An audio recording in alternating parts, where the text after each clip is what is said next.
She was never satisfied. I thought it was just a high drive, until I followed her to a hotel and served divorce papers.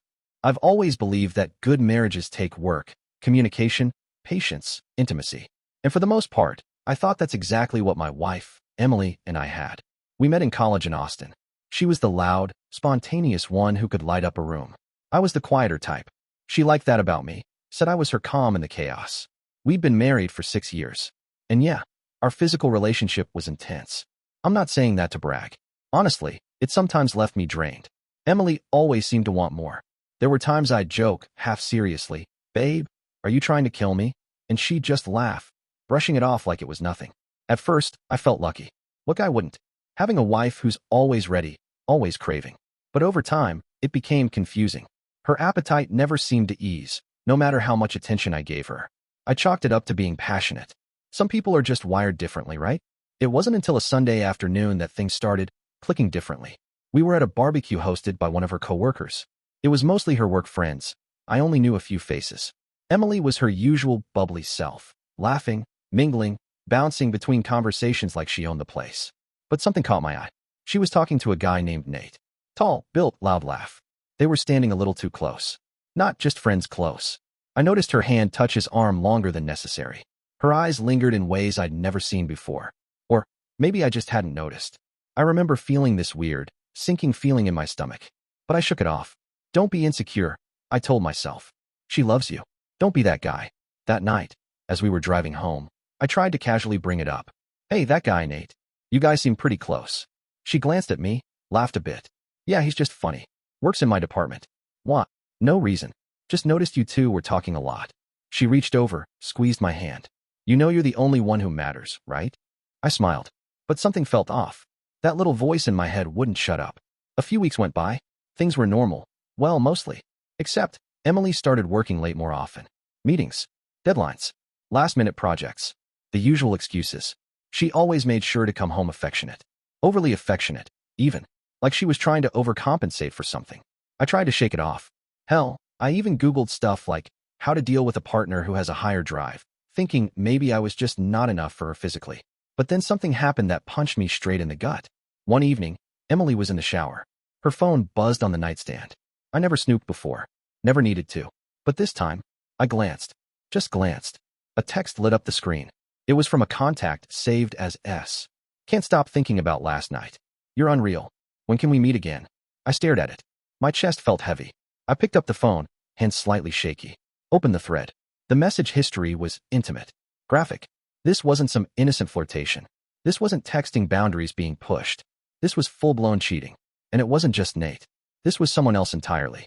I sat there, stunned, numb, listening to the water running from the shower, realizing that the woman I thought I knew, the woman I shared a home, a life, a future with, had an entire world I wasn't part of. I didn't know what to do next. Walk out. Confront her? Pretend I never saw it? My mind was spiraling. When the water shut off and I heard the curtain slide open, my body tensed. She walked into the bedroom, wrapped in a towel, smiling like everything was perfectly normal. Hey babe, she said softly, running a hand through her wet hair. Miss me? I looked at her, really looked at her, and for the first time, I didn't recognize the woman standing in front of me. I tried to act normal. My heart was pounding, but somehow, I managed to keep my face straight. Yeah, of course, I mumbled, pretending to scroll through my phone. But the truth was, I couldn't unsee those messages. She crawled onto the bed, towel slipping a bit, leaning against me like nothing was wrong. I could smell her shampoo, feel her skin against mine. And all I could think was, who else has felt this recently? Who else has seen this side of her? I told myself, don't do anything rash. Think it through. Don't let emotions take the wheel. But that was easier said than done. That night, I barely slept. Every little sound, every breath she took next to me felt foreign. I stared at the ceiling for hours, piecing together memories that suddenly felt different. Times she'd pulled away emotionally. Random mood swings. Nights she claimed she was tired from work, but was texting God knows who under the covers. By morning, my stomach was twisted. But one thing was clear, I needed proof. Real, undeniable proof. Because confronting her without it, she'd spin it, deny it, gaslight me. I knew her well enough to expect that. I started small. Checked the phone bill. Found a number that popped up more than it should. Not just S, but a couple of others. Different area codes. Different times of day.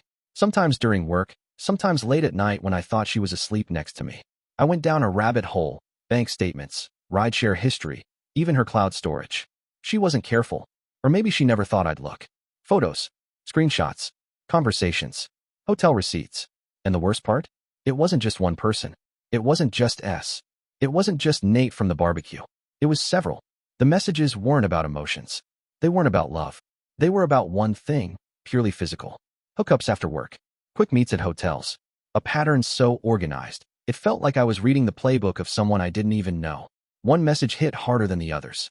It was from her to someone named Brian. My husband thinks I just have a high drive. If only he knew it's never enough. I crave variety. It's who I am. I sat there, phone in hand, reading it over and over again. My throat felt dry. My hands were cold. I wanted to be angry. I wanted to scream, throw something, anything. But nothing came. Just this hollow, sinking feeling. That night, I couldn't look at her the same. Everything about her, the way she kissed me, the way she laughed at dinner, the way she casually asked about my day, felt like a performance. After dinner, I tried to gauge her. You ever think people can really be satisfied with just one person forever? I asked, acting like it was some random deep thought. She raised an eyebrow. Where's that coming from? I don't know. Just thinking. You know about marriage. About how some people always need more. She paused, smiled faintly. That's life, isn't it? Some people are wired differently. She sipped her wine like it was the most casual thing in the world. But hey, we're not them. Not them. Was she serious? The audacity nearly made me laugh right there. But I didn't. Not yet. Because if there's one thing I learned from this, when someone shows you who they are, believe them. I wasn't going to explode. I wasn't going to confront her without a plan. No. I was going to make sure that when it came crashing down, it would be on my terms. I spent the next week living in what I can only describe as controlled chaos, pretending everything was normal while quietly organizing my exit plan. I met with a lawyer first, explained everything, showed screenshots, messages, financial records. The lawyer was blunt. You've got more than enough. If you want out, you'll come out clean. Hearing that, it felt surreal. Like my marriage was a house I was about to walk away from, leaving it burning behind me. But I wasn't just thinking about leaving.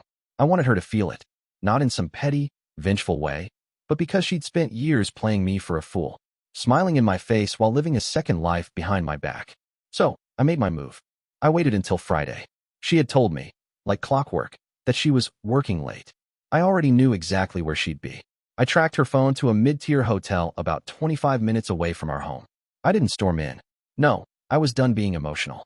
I quietly drove there, parked nearby, sat in my car, and waited. 30 minutes later, I saw her come out. Not with Nate. Not with S. Some entirely new guy, maybe in his early 30s. Laughing, holding hands, like they'd been dating for years. I took photos. A lot of them. Time-stamped. Crystal clear. No denying it. I waited until they parted ways, her getting into her car like nothing happened. I followed her home, watched her walk through the front door, humming, like it was just another Friday evening. I walked in about 5 minutes later. Calm. She was in the kitchen pouring a glass of wine. Hey babe, how was your day? She asked without even looking up. I set my phone on the counter, opened the gallery, turned it toward her. You tell me. Her smile faltered. Her hand stopped mid-pour. Silence. Her eyes darted to the screen, then to me, then back to the screen. Her lips parted like she wanted to say something, but nothing came out. How long, Emily? How long have you been doing this? I asked. My voice wasn't raised. I was proud of that. No screaming. No drama. Just cold truth. She set the glass down, her hands slightly trembling. I can explain. No. No more lies. No more performances. I cut her off. You weren't working late. You weren't overwhelmed. You were just never satisfied. Her shoulders sank. She didn't deny it. Didn't even try. I don't know what's wrong with me, she mumbled. It's not about love. It was never about that. You're a great husband. You've always been. It's like something's missing, and I don't know why. I was supposed to be your partner, not your cover story. I replied, holding back every ounce of rage. She wiped her face, tears starting to form. Are you leaving me? The papers are on the way. My lawyer will be in touch. I stepped back, grabbed my jacket. You can keep the house. I don't care. But you won't keep me. Not anymore. As I walked toward the door, she whispered behind me. I never wanted to hurt you. I paused, hand on the doorknob. Look back one last time. Emily, you didn't just hurt me. You destroyed what we had. Whatever this was, it's gone. And you did that. You chose that. Then I left. It's been a few months now. Divorce is almost finalized. Therapy has been rough, but helpful. Some days are better than others. Some days I still wonder, was I not enough? Was there something I missed? But deep down, I know the truth. Her choices were never about me. I'm sharing this because maybe someone else out there is ignoring the same little gut feelings. The late nights. The weird distance. The explanations that never quite add up. Trust yourself. You know more than you think. Curious to hear what others think. Was I blind? Did I handle it right? What would you have done? I appreciate you watching till the end. Hit that subscribe button and stay tuned for more content.